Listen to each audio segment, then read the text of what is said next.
So here we go. Let's get our first view. Oh. And there he is. Hello, and welcome to Hello, I am Clutch. And I'm very excited today because today I'm taking you on a little bit of a tour around Colorado to go hunt for some trolls. But these aren't just any trolls. These trolls are 2 stories tall and made of wood, and they're awesome and they're wonderful. These trolls are made by an artist named Thomas Dambo, who's from Denmark, who for the past decade or so has made like hundreds of these troll sculptures that are around the United States, around the world, and they are incredible. They're oftentimes in plain sight, but you have to know where to look for them, so you kind of have to hunt a little bit, but they're usually easily accessible. So we're gonna go around Colorado, where there's 2 of them, one in Breckenridge, one in Victor, Colorado, to go see these big trolls. We're gonna start here in Breckenridge to visit a one Mr. Isak Heartstone. So come along with me as we go troll hunting. Now I just want to show you with parking, there's kind of this ice rink area. It is called the ice rink, and you're able to park way in the kind of the southwest corner of it. And then once you park there, over here is a small trailhead, which then makes you get your way to the troll. I believe it's about a quarter of a mile. So just no park in the southwest corner. That's the easiest place to do it. And the signs aren't obvious, but they are there. So let's get going. So this is at the Illinois Creek Trailhead, and as you can see, no obvious signs of trolls. Or is there? What do we have here? One of the very few things that let you know, yeah, there's a troll. There's that away. So it looks like this is called the Trollstigen Trail. And there are a couple of signs leading you into this beautiful, beautiful winter wonderland. So I think this is about a quarter mile hike maybe, not too far, so definitely pretty easy if there's no snow. But with the spikes on, this makes it just a pleasant, wonderful day. Well, this is a much better, obvious trail than I even thought it would be. There's not really anywhere you can go by accident, but they constantly have signs telling you, troll is this way. So quite obvious. And I apologize for the heavy breathing. This is about 10,000 feet above sea level. Looks like Isak has a popular viewing ground. So here we go. Let's get our first view.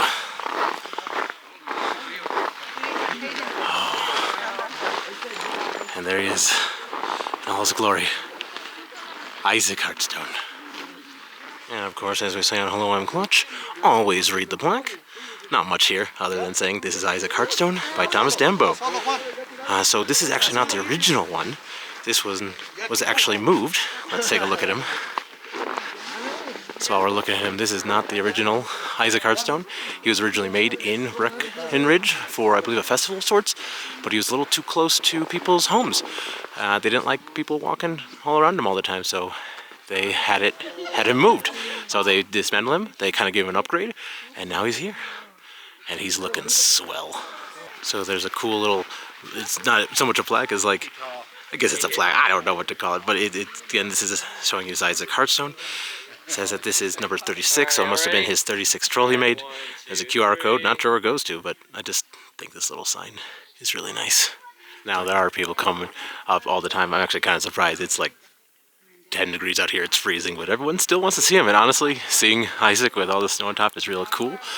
But something I wanted to say that I believe the reason it's called Isak Heartstone is that when they were moving him, or when they, I'm sorry if I don't get this exactly right, but I know part of the reason he's Isak Heartstone is because when he was being built, there was some young girls who found a rock in the shape of a heart. And so and I believe they actually put that in there. I'm not sure if there's any angle to really see it perfectly, but that's why he's Isak Heartstone. And I just think that's a beautiful little story that I love. Again, there's people coming all the time, so it's hard to get close, but just like, again, this is made with all reclaimed wood and other things, so here's a nice little close-up on his face, and you can see like his hair is a bunch of like big sticks and twigs, and I just think the way he's just integrated like into this, where he really blends in, because he's wood, he's in the woods, and like, I think the close-up of all this just really helps sell that. Again, it's like hidden in plain sight. Like, people obviously know where to find him, but he's just randomly here, hiding, and I think the integration with the nature just feels, it's like he's real in a way to me, and I just find this very special, and I don't even know what else to say. It's just, I could stand here looking at him forever, but it's like 15 degrees out here, so it's really cold.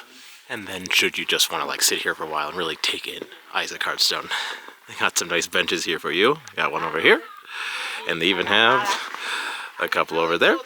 And so if you just want to sit here for hours looking at Isak, you can. And if it wasn't only 12 degrees now, I would. So the trail really was just about a quarter of a mile, not even. You just come down this little trail here, and then when it's time to go back, you have a return trail, so you don't have to go past people, which I guess is nice.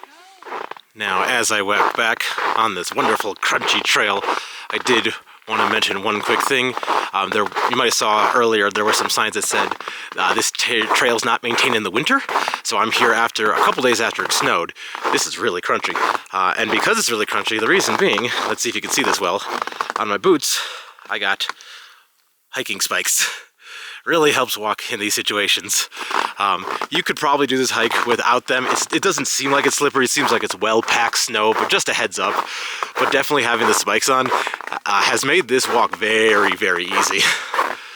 And that was Isak Heartstone. He's magnificent. That's the first time I've ever seen him, and it was wonderful to see him with the snow on him. That was really cool. But that's not the only troll in Colorado. So now we gotta go all the way to Victor, Colorado, which, as you know, is kind of about an hour west of Colorado Springs, to give you some idea where that is. But we gotta get to Victor to go see someone planting some rocks.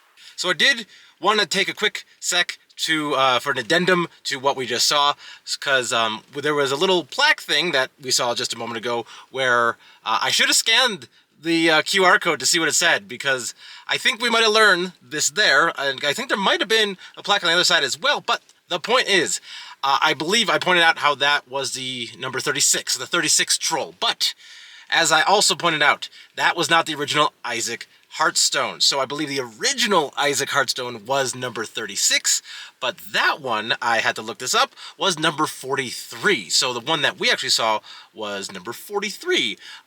Technically Isak Heartstone number 2. So just wanted to clear that up. Anyway, back to the road. Just a quick addendum to the addendum. Well, it's not really an addendum, but anyway, something I just wanted to tell you is like how I knew about some of this information was through Thomas Dambo's website, where you can go to, and I will actually link it down below in the description, because you can learn about all the different trolls that are out there. There's a whole troll map that helps you find where they are. It even shows you where some used to be, and it's a really cool website that gives you a lot of information about this. So maybe you can find one that's close to you. But anyway, let's enough with the addendums. Let's get back to troll hunting. And we have made it to Victor, Colorado, to the trailhead for our second Thomas Dambo troll of the day, which is going to be, as you'll see in a moment, Rita the rock planter. This one's fun. This one has kind of a mining influence, since the town of Victor has a bit of a mine history going for it, where actually if you look behind me, you can see some of their big mines there. So, and you saw a moment ago, I'll go back, there it is, some fun machinery and things like that. Now, I'm going to turn the camera around here so that you see this view. So I am at kind of the main entry off the road, so you can park here, and then there is a trail to hike up if you'd like to, which I'm actually going to do today, show you the full experience because it's a lot of fun. But one thing I will say, you can then get a little closer, drive up this big guy. Now, for me, given the snowfall, I think my car could do it, but I don't want to risk it, so it seems a little steep, so I think walking, even though a little bit of an extra effort, is going to be more fun and safer for me with my car. But you can get closer than I'm about to do. So I just wanted to let you know that. But anyway, let's go see Rita, the rock planter. Near the start of the actual hike, you can see right off the highway, there's a little sign. Oh, my finger's huge. I'm zoomed in. Right there, little sign that's telling, you know, this way to go find our next troll. So we can see here, there's a nice little sign that says you can hike to Rita the rock planter, but you gotta follow the birdhouses. So the birdhouses are a fun little addition, because I believe this was part of something that Thomas Dambo did in 2023, which I believe is when Rita was first made, called Way of the Bird King, where he came to America and did a whole bunch of new trolls, and it was part of its own little lore. And so something that'll be really fun is that you'll see these little birdhouses to help guide the way.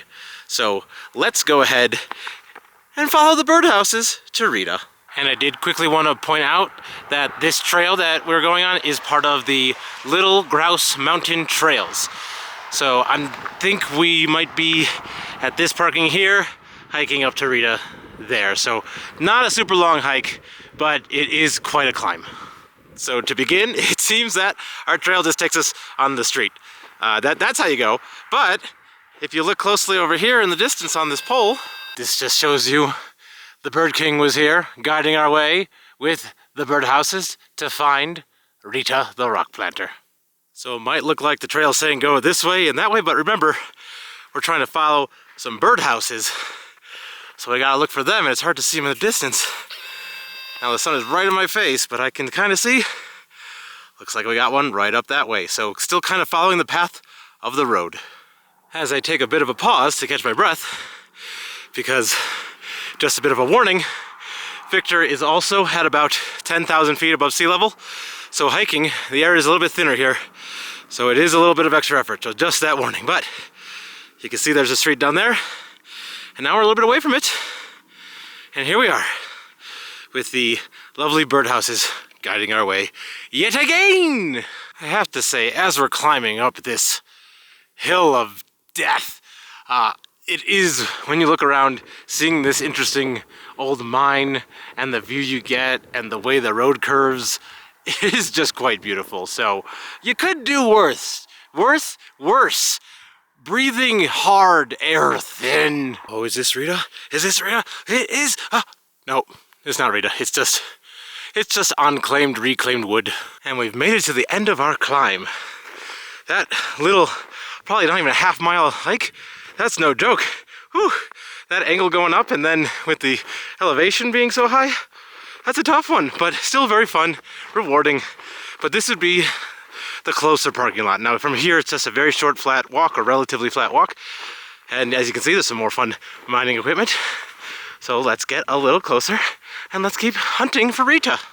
So at the parking lot at the top here, we have a nice little sign telling you to please interact with Rita respectfully, letting you know, like, don't climb her, don't pull on anything, just be overall mindful to everyone and be respectful.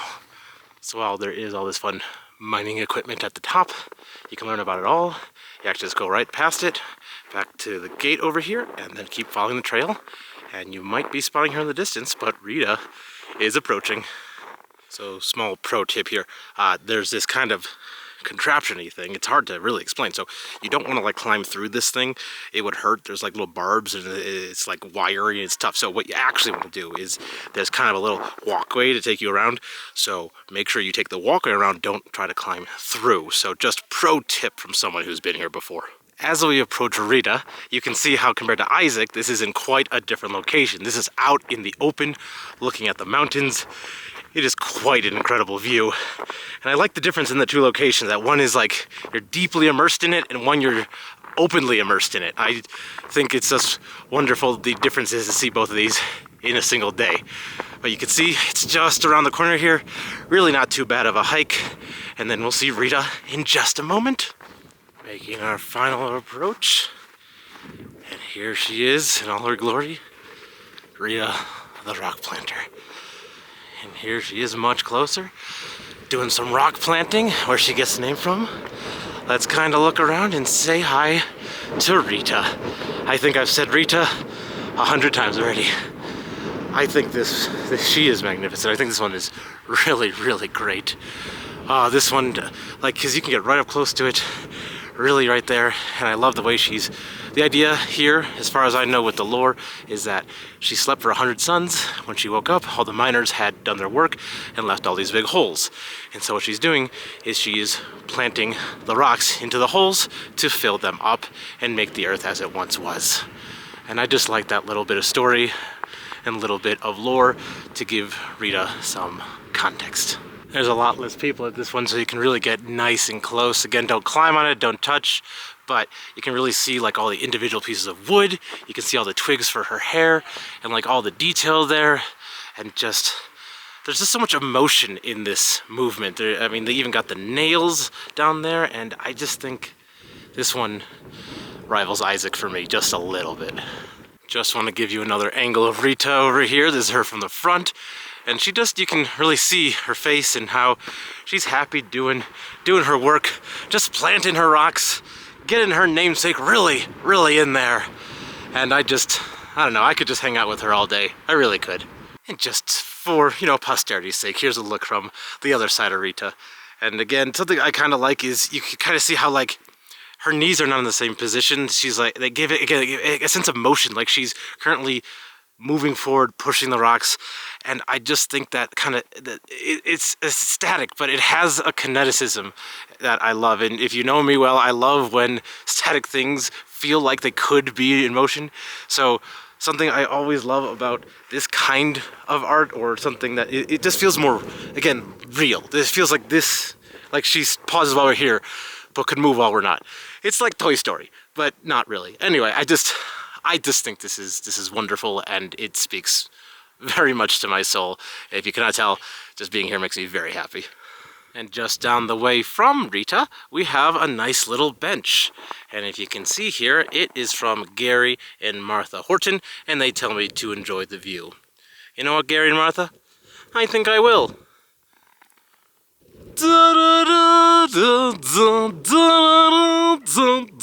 But in all seriousness, folks, this view is phenomenal. Like, you can see so far from here.